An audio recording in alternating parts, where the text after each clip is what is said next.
জুলাই জাতীয় সনদকে আমরা এখানে প্রাধান্য দেব। আমরা 133টা অধ্যাদেশ নিয়ে আলোচনাটা আজকে শেষ করেছি 2 দিন মিলে, কিন্তু কিছু কিছু অধ্যাদেশের বিষয়ে আলোচনার প্রস্তাব করেছেন কয়েকজন সদস্য।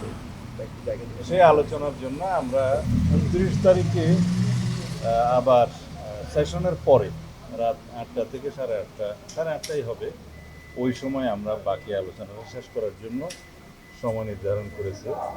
মাননীয় সভাপতি সাহেব আজকে সেই সময়টা ঘোষণা করেছেন। তা আশা করি আমরা 29 তারিখ যে সন্ধ্যাবেলা যে মিটিংটা হবে ওখানে আমরা সব কিছু ফয়সলা করতে পারবো। এখন পর্যন্ত কতগুলো অধ্যাদেশ একমত হতে পেরেছে? এইগুলা গুণে নেই। দুদক আইন নিয়ে কোনো সিদ্ধান্ত হয়েছে কিনা?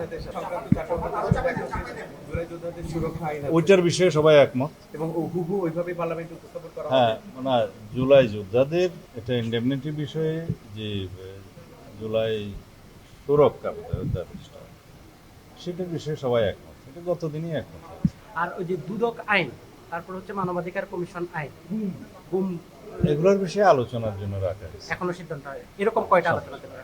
সেটা গুণে দেখি না, এটা 29 তারিখে বলতে পারবো। 29 তারিখ রাতে 8:30। তাহলে যেগুলোতে সিদ্ধান্ত হয়েছে এমন কি আছে যে আপনারা এখানে সংশোধন করা হবে?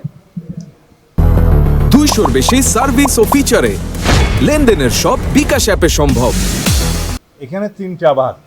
একটা ভাগ হচ্ছে অধ্যাদেশগুলো যেভাবে উত্থাপিত হয়েছে, প্রণীত হয়েছিল সেভাবে পাশ করা। পাশ করতে গেলে নিয়ম হচ্ছে সংশ্লিষ্ট মন্ত্রণালয় সেই বিলগুলো আবার আনবে এবং সেভাবে পাশ হবে। আর কিছু কিছু অধ্যাদেশের বিষয়ে কিছু সংশোধনী সহ বিল উত্থাপিত হবে, সেগুলো সংশোধনী সহ পাশ হবে। আর কিছু কিছু বিষয়ে একমত না হলে সেগুলো এই সেশনে ল্যাপস হয়ে যাবে, পরে যদি প্রয়োজন হয় সেটা বিল আকারে পরবর্তী সেশনে উত্থাপন করা যাবে।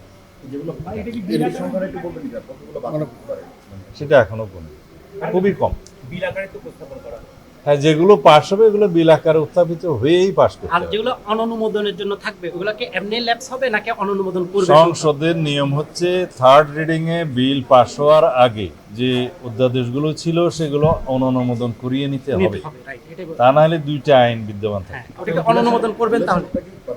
যেটা পাস হবে সেটা তার আগে অনুমোদন করে তারপরে পাস করতে হবে, এটাই নিয়ম। এটা সাংবিধানিকতা এবং জুলাই জাতীয় সনদ দুটোই আমরা বিবেচনায় নিয়েছি এবং জুলাই জাতীয় সনদকে আমরা এখানে প্রাধান্য দেব এবং সাংবিধানিকতা যাতে রক্ষা করা যায় সেই বিষয়টা আমাদেরকে লক্ষ্য রাখতে হবে।